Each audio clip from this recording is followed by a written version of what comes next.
It's Sunday, so it's time again for some serious talk. Today I want to talk a little bit about politics without getting too political. And by what I mean by that is rather than delve into the day-to-day stuff as I have been talking about the current administration and the different sides and what they're doing or not doing, I want to talk more about ideal political systems. Because I think most people, regardless of where they come down politically, have in their mind some ideal state. I think we all have a different idea of what that would look like and how you would get there. But I think most people have this ideal in their mind, and so they weigh the present based on their ideal, and I think that's very often destructive. I think it can be motivating, but it can also be destructive. I personally don't believe in utopias.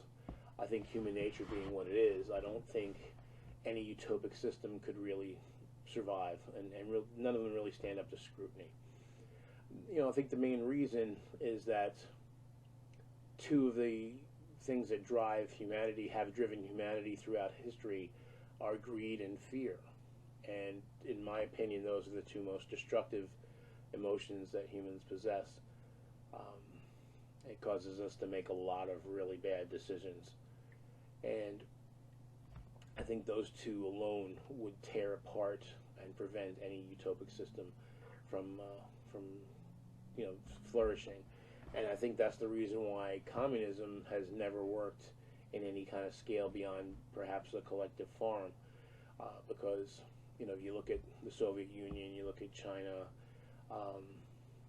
there's these ideally everyone would have the same or something like that, but the reality is that even in those systems, wealth is concentrated among a very small cadre of people on top, and then everybody else has to kind of suffer down at the bottom. So I think that's on the left. On the right, you have anarchistic libertarian ideals, and I think those are just as bad. I don't think they were going to achieve anything better. Again, all these systems depend on humans doing the right thing, and the right thing in context being whatever is going to make those systems work best. And that's not always the case. Human beings are very bad sometimes at judging what's actually in their best interest. They do operate on emotion more than their intellect, and these things get in the way. So, but if I let myself dream a little, I thought about this and I said, well, what system would you adopt if you could, if you really could make it work? And no surprise for me, that's a technocracy. In a technocracy, production is controlled by a relatively small group of technically competent people who make sure all the food gets produced, all the clothing, durable goods, housing, and all that. And so that you have some people that perform labor in order to produce, and everybody else doesn't have to work. And because the sheer fact of the matter is, you could produce enough goods for everybody with only a fraction of the workforce working. It's not like in the old days in the heavily agrarian societies where basically 80 to 90% of your workforce was devoted to agriculture.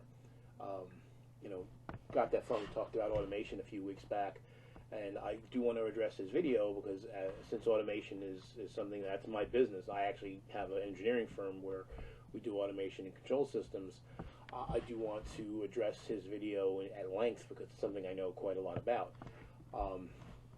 But just in short, automation has allowed the production of agricultural goods to go up in most cases 4 to 8-fold if you look at the amount of product per square area, per unit area, per acre or so forth. You would get way more, and with far less labor, you can basically get 4 to 8 times as much product for about, and again, going from 80% of the workforce down to about 2% of the workforce is required to actually grow. And knowing that automation going forward is going to further reduce that. and that creates problems. But and that's the thing for me that I find kind of bizarre, is as much as technocracy is something I think, if any of those systems could work, that would be the one. But I see the things that could make it work actually happening, but they're causing a lot of pain in the interim period, and I think possibly forever, because Got That Funk Again talked about the automation, and generally speaking, yeah, automation has reduced the requirement for labor in a lot of areas. Now, you still need people to design and build the systems, what I do, but it does, for the most part, reduce jobs. Now, although I guess in some cases it shifts it. You're taking the kind of work I do, and it's replacing some low-priced labor and replacing it with high-priced labor. But I think, the idea is on balance. Over time, as the systems get better and better, you're going to need fewer and fewer people, even to do the automation itself.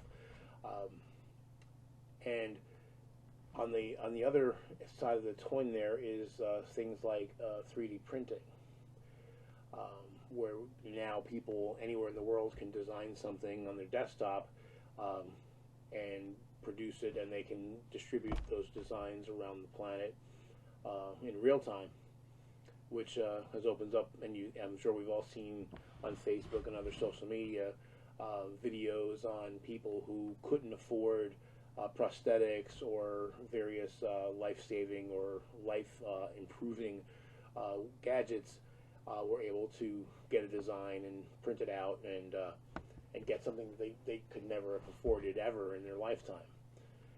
So these are the kind of technology that actually make technocracy something that you could consider.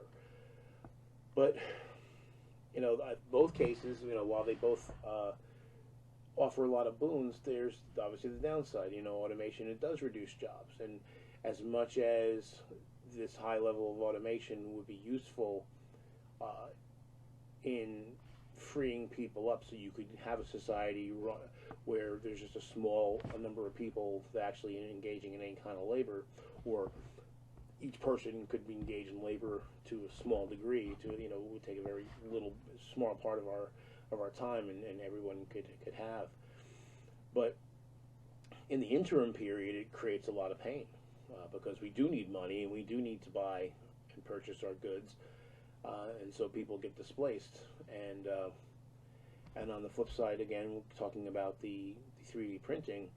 While it's amazing that people can share these designs and save a lot of money, but I worry, because again, we do live still in a capital-based society. Again, even in the most socialist countries, you still have money.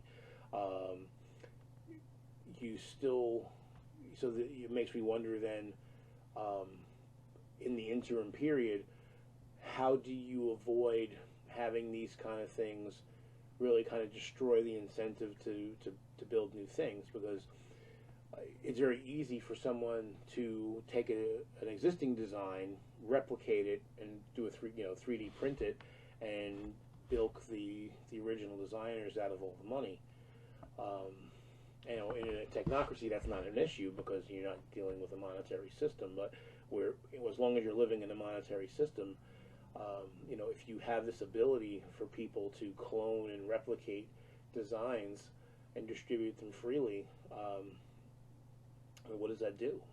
How does that, that's another level of automation. So I think, even the people that are for it, they don't realize that the potential destruction that can cause, because I know for myself, if, I don't need to be rich, but if somebody could go around and undercut everything I do, if I spend time and effort to design something and someone else can come along and just copy it and kind of cut me out of the equation, it really kind of cuts my incentive to do so. So, I'm on the fence about all of this, because, so I'm concerned about technologies that are actually could lead to the kind of society I would have if my ideal could be realized. So it's kind of ironic. I don't know if there's any answer. I think it's going to create a lot of upheaval, and a lot of people are going to be hurt in the interim, and I don't know what's going to happen.